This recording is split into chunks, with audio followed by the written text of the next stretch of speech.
Greetings, I'm Sean Redman, aka the cheesily named Darth Shawn, and there have been a slow but steady stream of comics coming out since the beginning of the new year, and this week we got one new comic as we returned back to before the Clone Wars. Obi-Wan and Anakin, Volume Number 2. This is a fantastic comic. I'm just going to say this right. This is just a fantastic comic. I really liked the first one. There was a lot of really cool things, even if maybe the substance wasn't as amazing except for the flashbacks. But I really enjoyed the setup of the first one.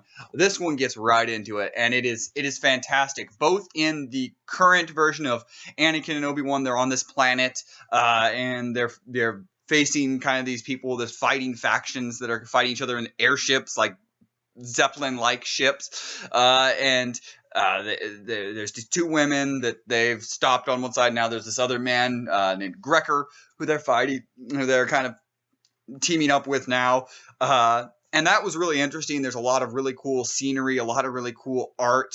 Obi-Wan and Anakin both showing off Jedi powers. It's kind of cool seeing 12-year-old Anakin and what he is. It's, obviously we're before Attack of the Clones, but after Phantom Menace, and it's a very interesting balance of the anger and does he want to be a Jedi? Very interesting balance that they brought to this character. And then you got Obi-Wan, and right now, especially to Anakin, Obi-Wan is the greatest badass that's ever existed. Like, Obi-Wan is the greatest Jedi in his mind. And it's really cool to see that element of Obi-Wan is still so much more powerful and so much more, above Anakin, and Anakin still looks at him that way. Unlike, say, as Attack of the Clones, Anakin's like, well, maybe I may be more powerful, so, I can butt heads with you. And then, obviously, Revenge of the Sith, they're very good friends, but, I feel like there's always this feeling of Anakin's like, I'm better than you. And that's kind of an interesting thing as we see here in this, as Anakin is definitely not. And I thought that was really cool. But then again, the best thing in this, like issue 1, is the flashback. And I hope they continue this through this, however long this series lasts. I hope they continue this flashback because it is awesome.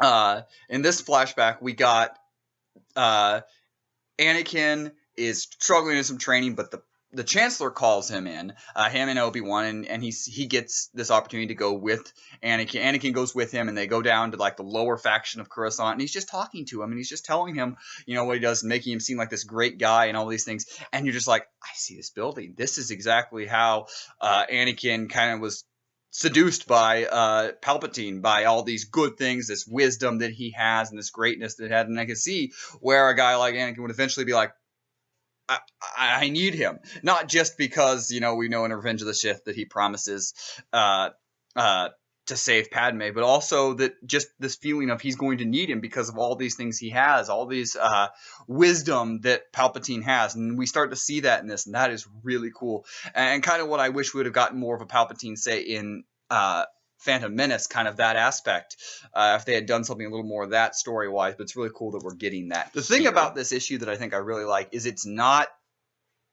really, it's not fluffy, it's not light, it's not Chewbacca where there's just you're just flipping through pages really quickly and getting nowhere.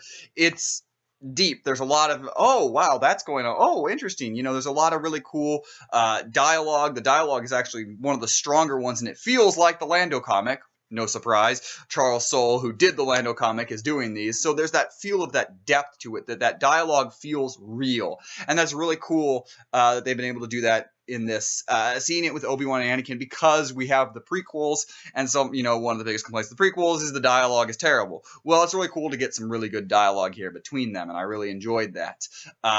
They're obviously setting a lot up. There's whatever's going on this planet, Carnelian 4, whatever's happening, these warring factions, these warring groups, and they're going to keep setting that up slowly, it seems like.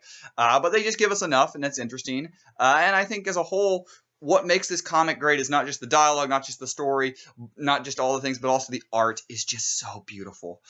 It is real. It's just wonderful. This might be one of my favorite drawn comics. It looks real, it looks gritty, but also stylized. It has that feel of the Lando comic, which I loved so much. But also a little bit, you kind of get that feel of some of the Shattered Empire comics and the coolness of that. And so it's just really cool how they've done this and taken a comic that I think most people, even the people that were like me, who were really excited on announcement for it, were just like, do we really need an Anakin and Obi-Wan? Do we need them? in a comic, and immediately through 2 issues have said, yeah, here it is. It's one of the best comics. It's like what Lando did, jumping right in and giving you this just great comics, despite the fact you're like, do we need a Lando comic? Well, here you go, you do. So what do you guys think?